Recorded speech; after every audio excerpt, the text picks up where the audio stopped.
Ciao a tutti e ben ritrovati. Anche quest'oggi vi presento una ricetta tipica, in questo caso veneziana, i risi e bisi. Questo piatto risale al 25 aprile, giorno di San Marco, nel quale si diceva che appunto i veneziani lo consumassero. I protagonisti sono i piselli novelli, quindi stagionali, che appunto troviamo nel mese di aprile e maggio. Io vi consiglio in particolare, se avete l'opportunità, di visitare la Sagra dei Bisi a Baone, in provincia di Padova, che è qui nei Colli Euganei, in quanto potrete trovare questo ed assaggiare questo tipico prodotto stagionale che è veramente ottimo. Gli ingredienti per fare questa ricetta sono i piselli novelli, in questo caso teniamo anche i baccelli vuoti e poi vi dirò come utilizzarli, il riso vialone nano veronese, il prezzemolo, la cipolla, il burro e il formaggio grana per la mantecatura del riso, la pancetta, un po' di vino bianco, sale, pepe ed olio d'oliva. Per fare il brodo da utilizzare in questa ricetta utilizziamo i baccelli vuoti e lavati. Li faremo sobbollire per una ventina di minuti in acqua calda salata con mezza cipolla e questo sarà il brodo appunto che utilizzeremo. Ora vado a tagliare la cipolla per poterla poi soffriggere con i piselli e l'olio d'oliva e la pancetta. Abbiamo iniziato a far soffriggere un pochino la cipolla con l'olio d'oliva, abbassiamo un pochino la fiamma in modo che si cuocia lentamente e non si bruci appunto la cipolla. Dopo un paio di minuti possiamo aggiungere la pancetta salata e poi subito dopo i piselli.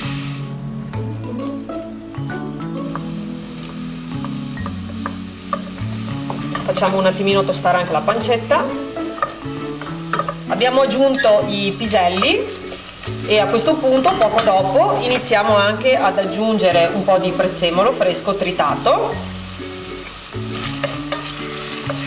Mescoliamo un pochino, poi allunghiamo con un po' di brodo di cottura dei baccelli che hanno già un po' di gusto e aspettiamo circa un quarto d'ora che i piselli vadano a cuocersi un pochino, dopodiché andremo ad aggiungere il riso. Ora vado a mettere un pochino di pepe macinato fresco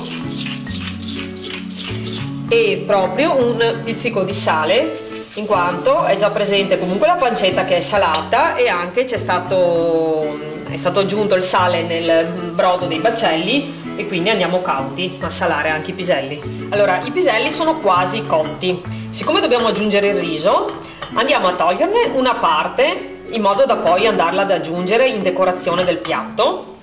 Fate voi insomma la quantità. Dopodiché ai piselli rimanenti andiamo ad aggiungere appunto il riso. Alziamo la fiamma, andiamo a tostarlo come si fa per un qualsiasi risotto. Aspettiamo qualche minuto che il riso si scaldi bene e poi lo sfumiamo con il vino bianco.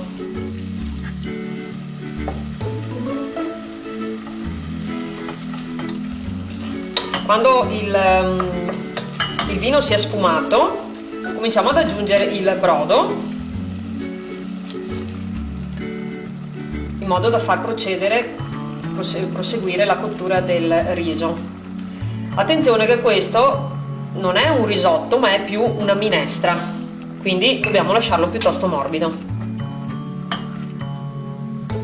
Il risotto è pronto, allora a questo punto andiamo in mantecatura aggiungendo un po' di burro, lo lasciamo riposare nella pentola un paio di minuti e anche del formaggio grattugiato fresco. Aspettiamo un attimino, poi lo andiamo a mescolare un po'. Ora che il burro si sta sciogliendo, lo andiamo di nuovo a mescolare, lo lasciamo un altro minuto nella pentola e poi andiamo a servirlo. I nostri risi e bisi sono pronti, io vi aspetto alla prossima video ricetta. Ciao e grazie!